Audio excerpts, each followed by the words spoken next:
Hello, and as always, I'm your host, Coronations. This is Next Level News. Let's get to it.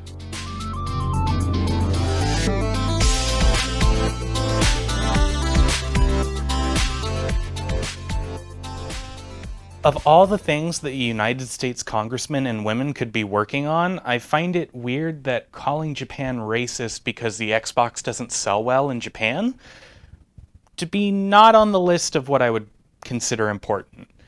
Two letters signed by 10 different congressmen and women detailed the complaints to Japanese antitrust laws.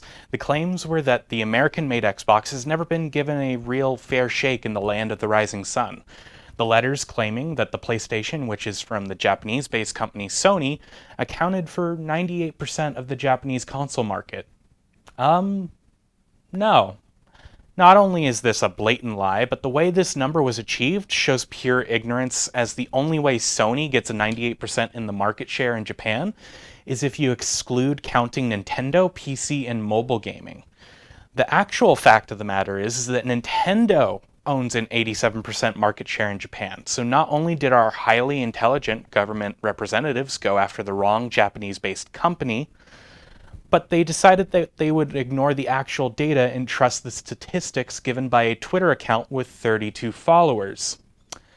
How are we considered a megapower again? In all seriousness, it is more likely that the American government is pressuring Japan and Sony in retaliation to Sony's efforts to stop the Microsoft Activision Blizzard purchase, something that has stalled the sale of Activision Blizzard for going on a full year now. If there's one thing you don't do, you don't fuck with the mouse. Disney has effectively castrated the newly appointed government board that was assigned by moronic Governor Rick Desantis to oversee the laws and regulations to the Reedy Creek Improvement District, aka Disney World. So, a bit of context. In 1967, Walt Disney petitioned and paid for the creation of a new district on Florida land. He essentially bought land from the government that he could regulate and control how he saw fit. In practice, this means that many things like building regulations and water management is not governed by the government, but by the higher power, Mickey freaking Mouse. So, DeSantis got it in his mind that he wanted control of that land back. This, of course, coming after they spat between DeSantis and Disney over LGBTQ rights. The moron tried to screw Disney over by restructuring and shaping the district, which would effectively end the agreement. So he installed a new committee of board members as the agreement that was struck in 1967 finally came to an end. One problem. The previous Disney-controlled board members signed one last agreement before they left office. What was the agreement, you ask? Oh, just that Disney will maintain sole ownership and control of the Reedy Creek Improvement District till the British royal family line finally comes to an end. The contract specifically stating that the agreement lasts until Prince Harry's kids finally pass away. One thing is sure, the Prince Harry family should probably stay out of Florida.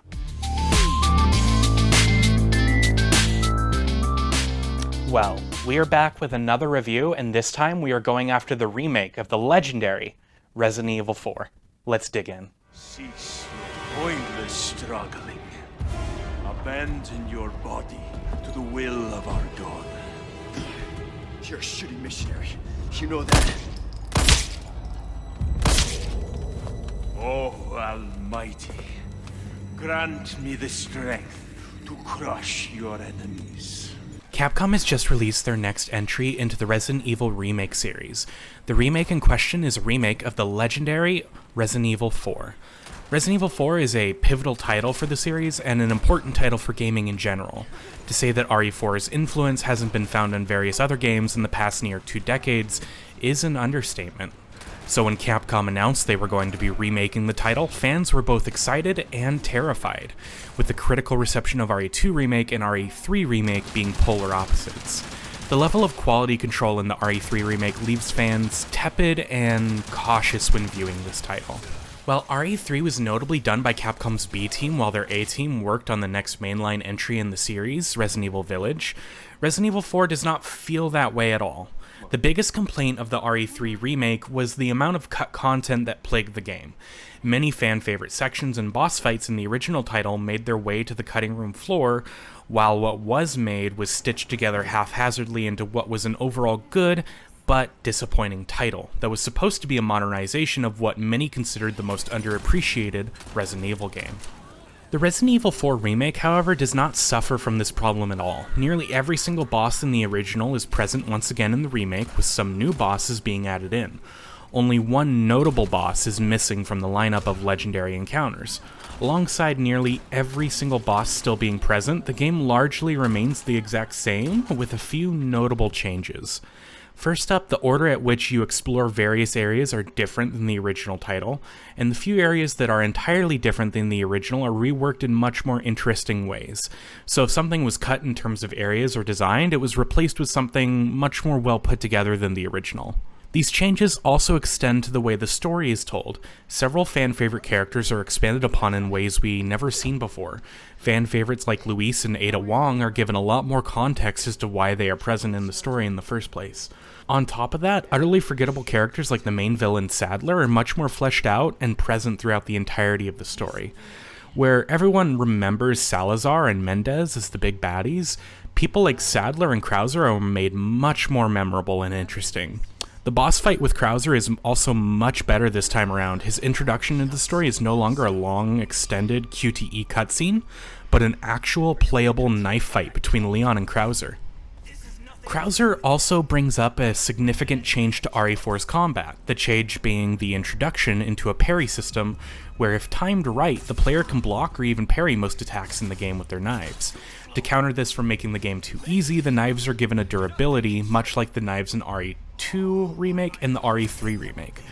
It does feel a little awkward when your inventory consists of like 5 little knives that feel more akin to butter knives than actual dangerous weapons. The inventory system is also slightly worse this time around. I feel like I shouldn't have to say this, but what is the point in offering us a storage system that allows us to store items in it to not clutter our inventory, if the only thing that can go into said storage system is just guns, gun parts, and first aid sprays?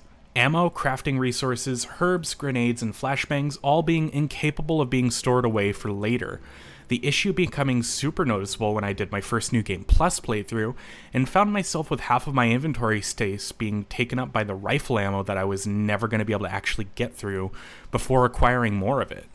The amount of grenades and healing items I've had to get rid of is beyond slightly annoying, and more into the territory of being genuinely upsetting. This should not have been an issue, as RE2 and RE3 Remake allowed you to store literally everything. So why was RE4 Remake different? Another major change is how valuable items are handled. In the original, valuable items were scattered around the game with very specific items that could be found and slotted into the item. In the remake, you instead are given 2 shapes of gems, with each shape having various colors that imply rarity. You will find many of the same treasures over and over again, and it is up to the player to take their inventory of gems and slot them in to make the highest priced treasure they can. It is beyond basic compared to the much more restrictive yet rewarding system from the original. The merchant is also slightly different here as well. Not only does he take money like he does in the original, but the spinels from the original are now their own kind of currency.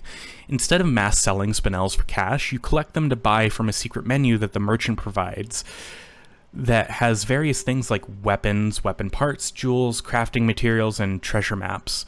You can earn the spinels through random drops from crates, barrels, and enemies, but also by completing side quests that send you back through areas you have already completed.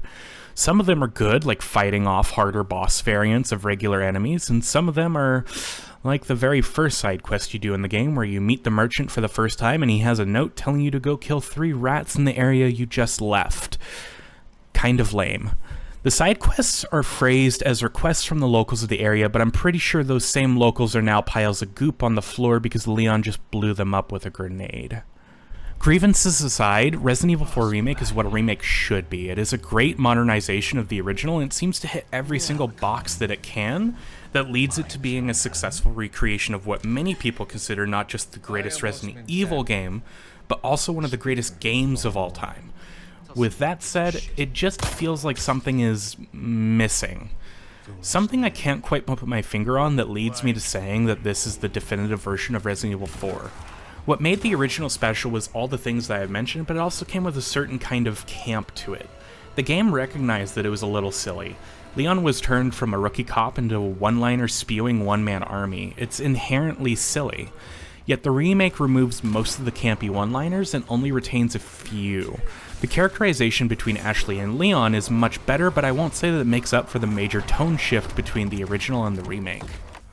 Resident Evil 4 Remake is worth your time and your money. It's just not worth replacing the original, but instead complementing it with redone and new content to play if you love the original. I can easily say that the RE4 Remake is the second best survival horror remake released in 2023 so far.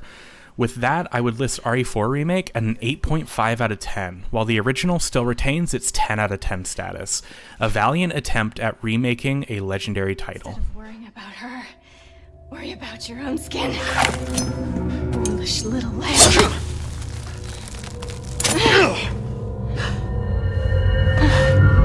Temperance, child.